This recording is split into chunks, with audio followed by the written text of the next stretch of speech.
अस्सलामुअलैकुम वरहमतुल्लाहि वबरकातुहू। मेरे अज़ीज़ दोस्तों, ये वीडियो नमाज के सही होने के ताल्लुक़ से है।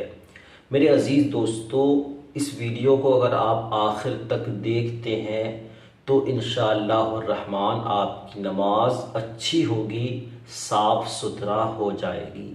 मेरे अज़ीज़ दोस्तों, तो मैं आज इस वीडियो को 3 भाग में डिवाइड करने वाला हूँ, 3 पार्ट्स में बांटने वाला हूँ, ताकि आपके लिए भी आसानी हो जाए और मेरे लिए भी आसानी हो जाए, ताकि मैं अच्छी तरीके से बता सकूँ। मेरे अज़ीज़ दोस्तों, पहला भाग ये है कि आपको अपनी बॉडी को किस पोजीशन में रखना है, यानी रुकू की हालत में किस पोजीशन में रखना है, सजदे की हालत में किस पोजीशन में रखना है, और आपको किस तरीके से खड़ा होना है। ये सारी चीज़ें एक कैटेगरी में आएगी।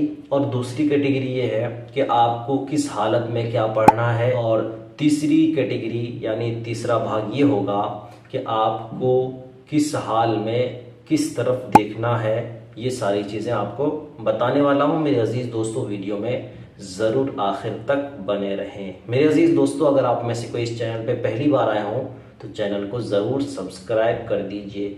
तो मेरे अजीज़ दोस्तों, आइए बढ़ते हैं आगे और बात कर लेते हैं पहले भाग के बारे में। पहला भाग ये है कि आपको बॉडी पोजीशन कैसे रखना है। मेरे अजीज़ दोस्तों, ध्यान से सुनिएगा। जब आप खड़े होते हैं नमाज के लिए तो दोनों पैरों के दरमियान कम अज़ कम 4 उंगलियों का फासला होना चाहिए। 4 फिंगर्स डिस्टेंस होना चाहिए। अगर नहीं हो, कोई इंसान ऐसा होता है कि दोनों पैर को आपस में सटा करके खड़ा होता है, तो ऐसी कैफियत में सही नहीं है, बल्कि 4 उंगलियों का फासला अपने पैरों के दरमियान कर ले। उसके बाद जब वो नीयत बांधेगा, अगर मर्द है तो 3 उंगलियों को बाएं हाथ के पुश्त पे रखेगा और फिर दोनों ये अंगूठे वाले और छोटी वाली उंगली से इसमें गांठ के तरह लगा देगा, यानी अपने हाथ की हड्डी को पकड़ लेगा। इस तरीके से आप देख सकते हैं। तो ये हुआ मर्द का। और औरत अगर नियत बांधी है तो औरत कान के लौ से हाथ उठाएगी और फिर सीने में ले आकर के अपने हाथ को बांध लेगी। बाएं हाथ को नीचे रखेगी और दाहिने हाथ को ऊपर रखेगी, यानी बाएं हाथ के पुश्त पे रखेगी।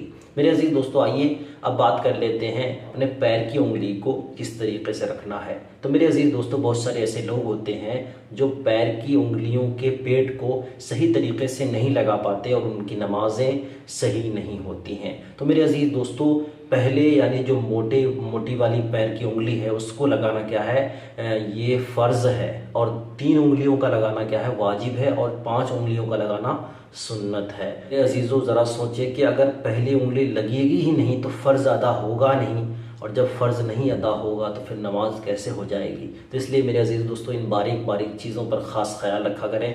3 उंगली कम अज़ कम लगाने की कोशिश किया करें, और उंगली नहीं बल्कि उंगलियों के पेट को लगाना है। ये ख़ास ख्याल रखें। मैं स्क्रीन पे दे दूंगा, आप सही तरीके से देख लीजिए। मेरे अजीज़ दोस्तों, तशहुद के वक्त जब आप पढ़ते हैं तशहुद अत्तहियात, तो बहुत सारे लोगों का यह ख्याल रहता है कि हाँ, शहादत की उंगली किस वक्त उठानी चाहिए। तो मेरे अजीज़ दोस्तों, शहादत की उंगली अशहदु अल्लाह इलाहा, अशहदु अल्लाह जब कहते हैं तो उंगली को उठाना चाहिए, और फिर जब इलाहा कहते हैं तो उंगली को गिरा देना चाहिए। मेरे अजीज दोस्तों, आइए आप बात करते हैं दूसरी कैटेगरी की, जो कि है कि कब क्या पढ़ना चाहिए। तो मेरे अजीज दोस्तों, नियत बांधने से पहले आपको नियत करनी होती है, चाहे आप ज़बान से अरबी पढ़ें या फिर उर्दू पढ़ें। और उसके बाद फिर बात आ जाती है कि आप नियत अगर आपको याद ना हो तो आप अपने दिल से भी नियत कर सकते हैं, क्योंकि दिल के पुख्ते इरादे का नाम नियत है।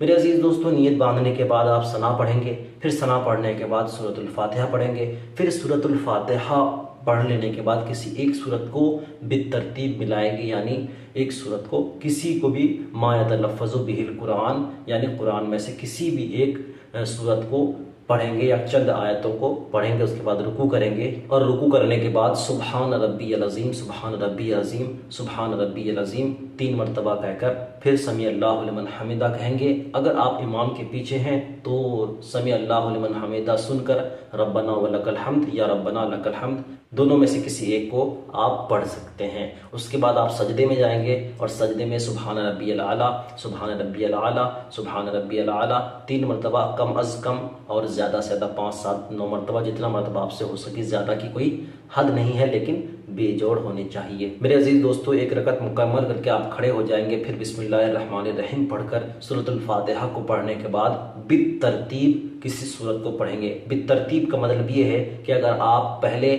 कुल या अय्युहल शरीफ पढ़े थे तो अब इधर आपको पढ़ना होगा, यानी इजाजा पढ़ें या तब्बत शरीफ पढ़ें या फिर कुल हुवल्लाह शरीफ या कुल औज़ु बिरब्बिल फलक या कुल औज़ु बिरब्बिन नास। ये सारी चीज़ें आपके लिए मैसर है, पढ़ सकते हैं, लेकिन पीछे आप नहीं जा सकते, अलम तरा नहीं पढ़ सकते। यानी आप जो सूरत अभी पढ़ रहे हैं उससे आप पीछे जा कर के किसी सूरत को तिलावत नहीं कर सकते, उल्टा नहीं पढ़ सकते।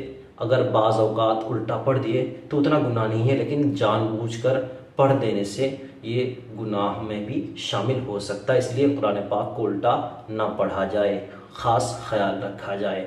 उसके बाद फिर आपको रुकू करना है और रुकू करने के बाद कम अज़ कम 3 मरतबा सुभान रब्बियल अज़ीम, सुभान रब्बियल अज़ीम, सुभान रब्बियल अज़ीम पढ़ना है, या फिर उससे ज़्यादा आप पढ़ सकते हैं, लेकिन बेजोड़ होनी चाहिए। फिर आप अगर इमाम के पीछे हैं तो रब्बना व लकल हम्द कहेंगे या रब्बना लकल हम्द कहेंगे।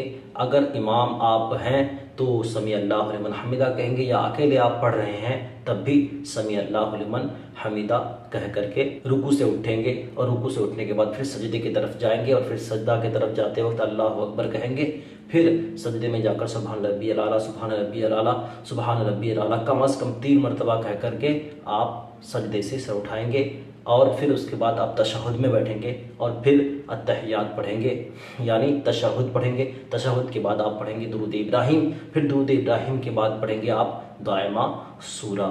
उसके बाद फिर आप सलाम फेर देंगे। मेरे अजीज दोस्तों, आइए अब तीसरी कैटेगरी की तरफ चलते हैं। तीसरी कैटेगरी ये थी कि किस पोजीशन पे कहाँ पे देखना है, यानी अगर हम खड़े हैं तो कहाँ पे देखें, बैठे हैं तो कहाँ पे देखें, ये सारी चीज़ें आपको बता रहे हैं। तो मेरे अजीज दोस्तों देखिए और ध्यान से समझने की कोशिश कीजिए। मेरे अजीज दोस्तों, जब आप खड़े होकर के नियत बांधने के बाद अपने आंखों की नज़र को जमाएंगे तो वो नज़र आपकी सजदे पे होनी चाहिए, यानी जहाँ पर आप सजदा करने वाले हैं वहाँ पर ही आपको अपनी नज़र को जमाए रखना है, इधर उधर नहीं दिखना। ये मकरूह तरीका है। बहुत सारे लोग क्या करते हैं, नियत बांधने के बाद इधर उधर देखते हैं ऐसे वैसे, तो उस तरीके से नहीं देखना है, बल्कि सजदे की जगह पे आपको नज़र जमा लेनी है। फिर उसके बाद आप रुकू पे जाएंगे तो वहाँ से नज़र हट करके आपके दाहिने पैर की मोटी उंगली पे आ जाएगी, और अगर आप वहाँ नज़र रखना चाहते हैं तो रख सकते हैं। और साहिब कानून शरीयत लिखते हैं कि आप दोनों पैर के दरमियान जो 4 उंगली का फासला था या उससे ज़्यादा फासला था, उस जगह आप देख सकते हैं। ये भी सही कौल है। उसके बाद आप क्या करेंगे, फिर रुकू से उठने के बाद जब सजदे में जाएंगे तो दाहिनी आंख से नाक की दाहिने साइड को देखेंगे और बाएं आंख से नाक के बाएं साइड को देखने की कोशिश करेंगे। उसके बाद आप फिर बैठेंगे दूसरी रकात में। पहली रकात की बात नहीं करता मैं, दूसरी रकात में आ गया डायरेक्टली, क्योंकि उधर सारी बातें ख़त्म हो गई। तो दूसरी रकात में जब मैं आया तो यहाँ पर जब बैठेंगे कादा के लिए, तशहुद के लिए, तो हम अपनी गोदी पे नज़र जमाएंगे। जब हम तशहुद पढ़ेंगे या दुरूद पाक पढ़ेंगे या फिर दुआ सूरा पढ़ेंगे तो उतनी देर तक हम अपनी नज़र को कहाँ जमाएंगे, अपनी गोदी पे, अपनी नज़र को वहीं पर ही रखेंगे। अब तशहुद भी हो गया और दुरूद शरीफ भी हो गया और फिर दुआ सूरा भी हो गया। तो उस हालत में अब हमारा सलाम फेरने का वक्त आ गया।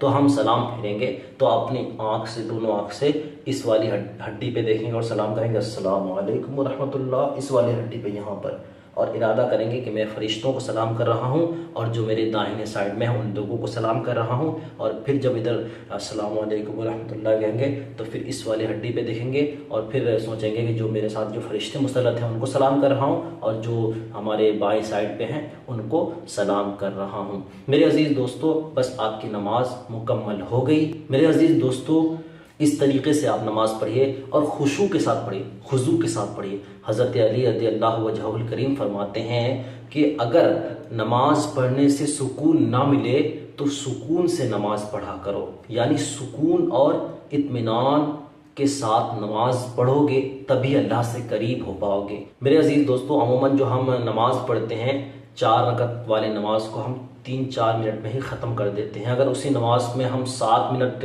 लगाएंगे तो वो नमाज अच्छी तरीके से हम अदा कर पाएंगे। मेरे अजीज़ दोस्तों, कहने का मतलब ये है कि खुशू और खुजू के साथ और सही तरीके के साथ नमाज पढ़ने की कोशिश कीजिए। इन गलती को अपनी ज़िंदगी से निकालिए और फिर इन गलती को निकालने के बाद आप मुसल्ले पे खड़े होइए, सारी चीज़ों को अपनी नज़र के सामने रखिए कि ये स्टेप हो पा रहा है कि नहीं हो पा रहा है। इंशाअल्लाह रहमान हो जाएगा, फिर आपकी नमाज इंशाअल्लाह अल्लाह ताला कबूल ज़रूर फरमाएगा। मेरे अजीज़ दोस्तों, इस इंफॉर्मेटिव वीडियो को ज़रूर अपने दोस्तों तक पहुंचाने की सादतें हासिल करें और सदक़े जारिया समझकर इस वीडियो को लोगों तक पहुंचाएं, इस ख्याल के साथ कि लोगों की नमाज सही हो सके और सही तरीके से वो अपनी नमाज़ों को अदा कर सके, वक्त पर अपने नमाज़ों को पढ़ सके। अगर एक बंदा सुधर जाए मेरे अजीज़ दोस्तों, फिर उसका आपको भी हिस्सा मिलेगा। अल्लाह ताला आपको भी हो सकता है कि उसकी वजह से बड़े इनाम का मुस्तहिक कर दे। मेरे अजीज दोस्तों, उम्मीद करेंगे